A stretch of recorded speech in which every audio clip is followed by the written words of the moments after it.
ಬಹುನಿರೀಕ್ಷಿತ champions ಟ್ರೋಫಿಗೆ count down ಶುರುವಾಗಿದೆ. February 19 ಅಂದ್ರೆ ಇದೇ ಬುಧವಾರದಿಂದ ಐಸಿಸಿಯ ಮಹಾ ಕದನ ಆರಂಭವಾಗಲಿದೆ. ಮಾರ್ಚ್ 9ರವರೆಗೆ ಫೈಟ್ ನಡೆಯಲಿದ್ದು ಆ ಬಳಿಕ ಭಾರತದಲ್ಲಿ ಐಪಿಎಲ್ ಅಬ್ಬರ ಶುರುವಾಗಲಿದೆ. 2 ತಿಂಗಳವರೆಗೂ ಕೂಡ ಕ್ರಿಕೆಟ್ ಪ್ರಿಯರಿಗೆ ಹಬ್ಬವೋ ಹಬ್ಬ. ಅದರಲ್ಲೂ ಕೂಡ ಆರ್ಸಿಬಿ ಫ್ಯಾನ್ಸ್ ಅಂತೂ ಕಾಯ್ತಾ ಇದ್ದಾರೆ. ಬಟ್ 18ನೇ ಸೀಸನ್ ಐಪಿಎಲ್ ಆರಂಭಕ್ಕೂ ಮುನ್ನವೇ ಅಭಿಮಾನಿಗಳಿಗೆ ಆಘಾತ ಎದುರಾಗಿದೆ. ಆರ್ಸಿಬಿ ಪರ ಪ್ಲೇಯಿಂಗ್ 11ನಲ್ಲಿ ಆಡಬೇಕಿದ್ದ ಇಬ್ಬರು ಆಟಗಾರರು ಲೀಗ್ನಿಂದಲೇ ಹೊರಬೀಳೋ ಆತಂಕದಲ್ಲಿದ್ದಾರೆ. ಅಷ್ಟಕ್ಕೂ ಯಾರು ಆ ಪ್ಲೇಯರ್ಸ್, ಏನಾಯ್ತು, ಕ್ಯಾಪ್ಟನ್ ಯಾರು, ಪ್ಲೇಯಿಂಗ್ 11 ಹೇಗಿರುತ್ತೆ ಅನ್ನೋದನ್ನೇ ಹೇಳ್ತೇನೆ.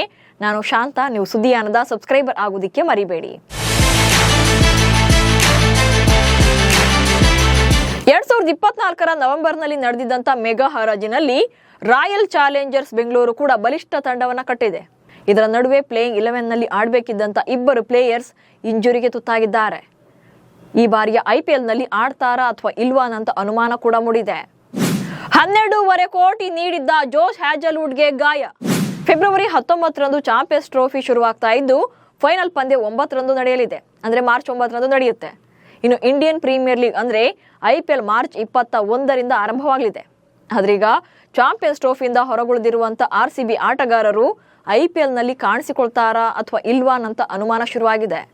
ಆರ್ಸಿಬಿ ತಂಡದಲ್ಲಿರುವಂತ ಆಸ್ಟ್ರೇಲಿಯಾ ತಂಡದ ವೇಗಿ ಜೋಶ್ ಹ್ಯಾಜಲ್ವುಡ್ ಅವರು ಚಾಂಪಿಯನ್ಸ್ ಟ್ರೋಫಿಯಿಂದ ಹೊರಬಿದ್ದಿದ್ದಾರೆ. ಇವರನ್ನ ಆರ್ಸಿಬಿ ತಂಡ 12.5 ಕೋಟಿ ರೂಪಾಯಿ ನೀಡಿ ಹರಾಜಿನಲ್ಲಿ ಖರೀದಿ ಮಾಡಿತ್ತು. ಇದೀಗ ಕಣಕಾಲಿನ ಹಿಂಭಾಗದ ನೋವಿನ ಸಮಸ್ಯೆಯಿಂದ ಬಳಲ್ತಾ ಇರುವಂತ ಹ್ಯಾಜಲ್ವುಡ್ ಅವರು ಫಿಟ್ನೆಸ್ ಸಮಸ್ಯೆಯ ಕಾರಣ ಚಾಂಪಿಯನ್ಸ್ ಟ್ರೋಫಿಯಿಂದ ಹಿಂದೆ ಸರಿದಿದ್ದಾರೆ.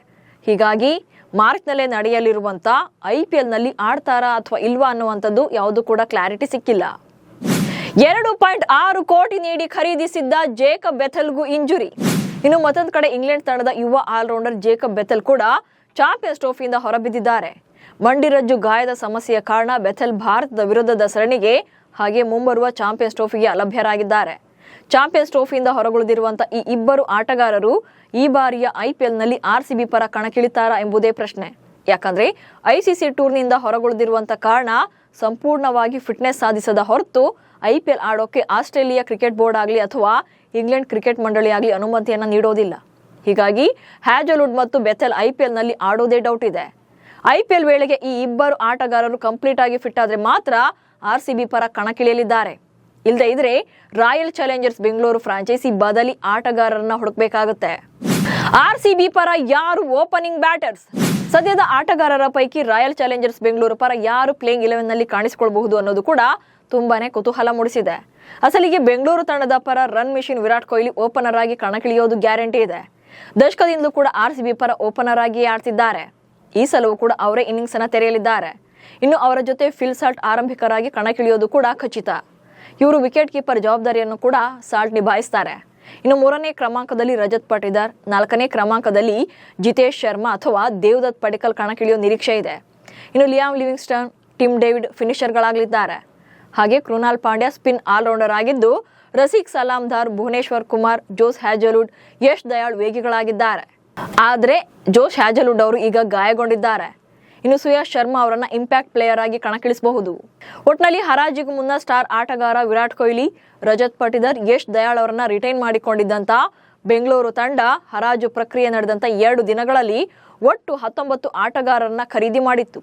ಈ ಮೂಲಕ ತಂಡದ ಬಲವನ್ನ 22ಕ್ಕೆ ಏರಿಸಿಕೊಂಡಿತ್ತು. ಇವರಲ್ಲಿ 14 ಭಾರತೀಯ ಆಟಗಾರರಿದ್ರು. ಒಂದು ಫ್ರಾಂಚೈಸಿಗೆ 8 ವಿದೇಶಿ ಆಟಗಾರರ ಕೋಟವನ್ನು ನಿಗದಿಪಡಿಸಲಾಗಿತ್ತು. ಅಷ್ಟನ್ನು ಕೂಡ ಆರ್ಸಿಬಿ ಫ್ರಾಂಚೈಸಿ ಭರ್ತಿ ಮಾಡಿಕೊಂಡಿತ್ತು.